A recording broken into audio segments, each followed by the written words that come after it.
चीन और पाकिस्तान को रक्षा मंत्री का बड़ा संदेश। पुणे में बोले रक्षा मंत्री, भारत अब कमजोर देश नहीं है, ऐसे में अगर किसी ने छेड़ने की कोशिश की तो छोड़ेंगे नहीं। राजनाथ सिंह का यह बड़ा बयान। दुनिया की कोई ताकत आंख उठाकर भारत को अब नहीं देख सकता। भारत दुनिया का ताकतवर देश बन चुका है। बहनों भाइयों, हमारे देश की सेना के जवानों ने जिस तरीके से जिस शौर्य और पराक्रम का परिचय दिया है, बस इतना ही कहना चाहूंगा, पूरी जानकारी यदि दे दी जाए तो हर भारतवासी का सीना चौड़ा हो जाएगा, हर भारतवासी का मस्तक ऊंचा हो जाएगा। करिश्मेटिक काम किया है हमारे सेना के जवानों ने। और इतना ही मैं आश्वस्त करना चाहता हूं कि मेरे बहनों भाइयों, यह देश पूरी तरह से सुरक्षित है। दुनिया की कोई भी ताकत भारत की ओर आंख उठाकर नहीं देख सकती है, यह भरोसा रखना। भारत की ताकत का एहसास सबको है। भारत अब कमजोर भारत नहीं रहा है। भारत अब दुनिया का ताकतवर देश बन चुका है। हम किसी को छेड़ेंगे नहीं, लेकिन यदि हमें कोई छेड़ेगा तो हम उसे छोड़ेंगे नहीं। बहुत बड़ी बात रक्षा मंत्री राजनाथ सिंह की ओर से देशवासियों को कही गई है कि भारत अब एक ताकतवर देश है और कोई भी देश अगर गलत निगाहें डालेगा तो उसे हम छोड़ेंगे नहीं। अब आपको उनके बयान से जुड़ी जो कुछ इंपॉर्टेंट बातें वो बताते हैं। क्या कहा है रक्षा मंत्री राजनाथ सिंह ने? वो कहते हैं कि हम किसी को छेड़ेंगे नहीं, लेकिन अगर कोई हमें छेड़ेगा तो हम उससे नहीं छोड़ेंगे।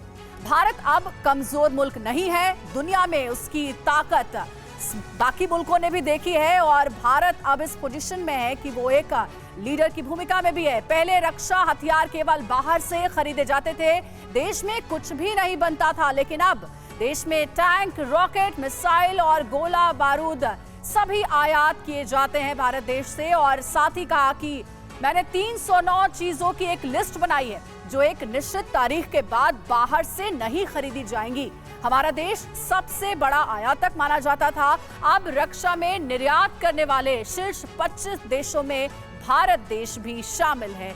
ये बड़ी बातें रक्षा मंत्री राजनाथ सिंह की, जिसको हमने आपको सुनाया भी। सीधे तौर पर एसपी सिन्हा सर कहा है रक्षा मंत्री ने, और उनकी जो बॉडी लैंग्वेज है, जो उनका कॉन्फिडेंस है, ये बताता है कि किस तरीके से भारत को दुनिया के बाकी देशों ने भी, हमने देखा हाल के दिनों में, एक लीडर के तौर पर स्वीकार भी किया। अभी क्वाड की भी इंपॉर्टेंट मीटिंग होने वाली है। ये जो साफ संदेश था कि अगर भारत पर कोई गलत निगाहें डालता है तो वो अंजाम भुगतने के लिए भी तैयार है, क्योंकि हम उसे छोड़ने वाले नहीं। देखिए, एक नया हिंदुस्तान का सूर्योदय हुआ है। पहले हिंदुस्तान को, सेना को पाकिस्तान के बुलेट्स का जवाब देने के लिए एमओडी से परमिशन चाहिए होता था। मिशेल सेक्टर में कर्नल पठानिया को जेल भेज दिया गया क्योंकि उसने पाकिस्तान के गोली का जवाब दिया बिना पूछे। ये स्थिति थी, दुर्भाग्य था। भारतीय सेना का हाथ बांधा हुआ था पीछे से, और तब हम लोग इस स्थिति में नौकरी करते थे। अब नया परिवर्तन हुआ है। अब सर्जिकल स्ट्राइक होता है, अब बालाकोट स्ट्राइक होता है। अब दुश्मन को कहा जाता है सठम साठम समाचरित, तुम जिस भाषा में बात करोगे उसी भाषा में बात करेंगे। पंगोंग चौक लेके दक्षिणी दिशा में माउंटेन टॉप पे जाके अचानक हम लोग कैप्चर कर लेते हैं और संदेश जाता है चीन को। ये जो राजनाथ सिंह ने कहा कि एक लिस्ट बनाई है और हम मैन्युफैक्चरिंग करेंगे, सर एक बड़ा मार्केट हमसे अछूता भी तो था। ये जो आर्म्स का मार्केट है, जिसमें कुछ देश बहुत मनमानी करते हैं, वो हमसे बचा भी था, और भारत एक इकोनॉमिक पावर होते हुए कैसे इससे अलग रह सकता था? देखिए, ऐसा है कि ये अब, उस समय ये सोच नहीं थी कि हम मेक इन इंडिया या भारत में ही सब कुछ बनाए। पहले सोच थी इंपोर्ट करो, रशिया से हमारा पैक्ट था, उससे हम लेते रहे।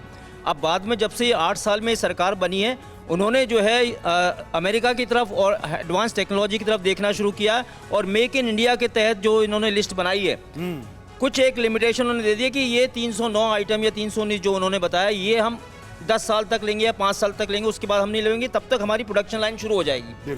जब ये बंद होंगे, प्रोडक्शन लाइन अप होगी तभी। और हमारी सिर्फ पॉलिसी चेंज हुई है। भारत कभी कमजोर नहीं था, 65 की लड़ाई जीती, 71 की अप्रोच बदलने की ही अप्रोच बदली है, पॉलिसी बदली है। अब हम ऑफेंसिव स्पिरिट दिखाते हैं। ठीक, जी जल्दी।